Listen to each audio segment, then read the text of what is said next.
Micawber by John Lithgow, illustrated by C.F. Payne. To David, Robin, Sarah, and Lane, and to all the Rockwells and Wentz for the inspiration they forever offer. One Sunday in springtime, Micawber arose from his Central Park carousel nest. He straightened his whiskers and polished his nose and set off for the place he loved best.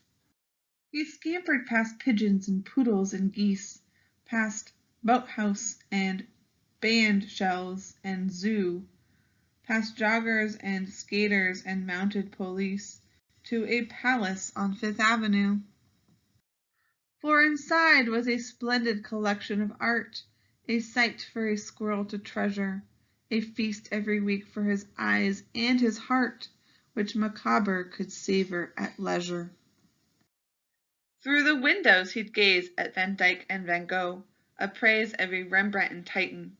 He would scrutinize Rubens and peruse Rousseau, inspect each Lautrec and Cassette and Miro.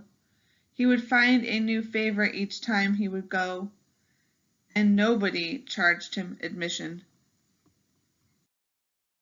But a stranger appeared this particular day as Micawber peered down through a skylight.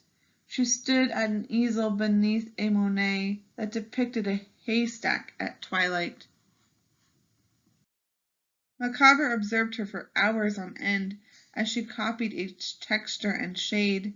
He noted the stroke of each brush she'd extend, the rare concentration and the care she extended.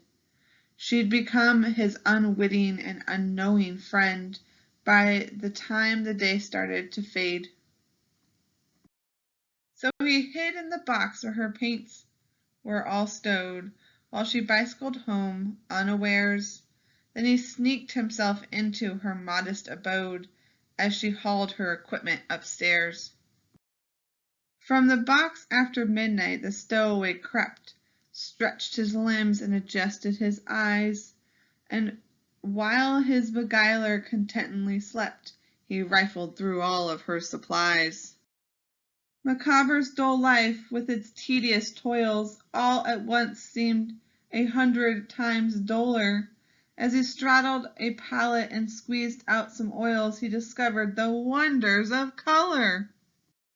He daubed at a canvas with cadmium green, employing his tail as a brush, then magenta, vermilion, ultramarine, alizarin crimson, and bright tangerine. Such a radiant rainbow he never had seen, so splashy and lavish and lush. By morning Micawber was finally done, and so proud that he practically fainted. He'd been looking at paintings from day number 1, but never a painting he'd painted. As the sunlight poured in, he was ready to go, leaving everything just as he'd found it.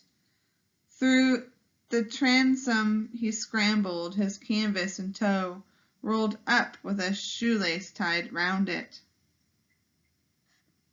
A truck trundled by as Micawber alit. On the side it said Park Sanitation. He bounded aboard it, ignoring the grit, and completed his peregrination. He returned 30 times by the following fall, and the paintings poured forth like a geyser. He fastened them all to his living room wall, and the woman was never the wiser. So, if some July you should chance pass by a Viridian Central Park dale, look around for a squirrel with a gleam in his eye and some paint on the tip of his tail. And if you should visit the old carousel, look up on its utmost part. Inside, although nobody could ever tell, a talented squirrel continues to dwell. If you try, you can picture it as clear as a bell. Micawber's Museum of Art. The end. Thanks for listening.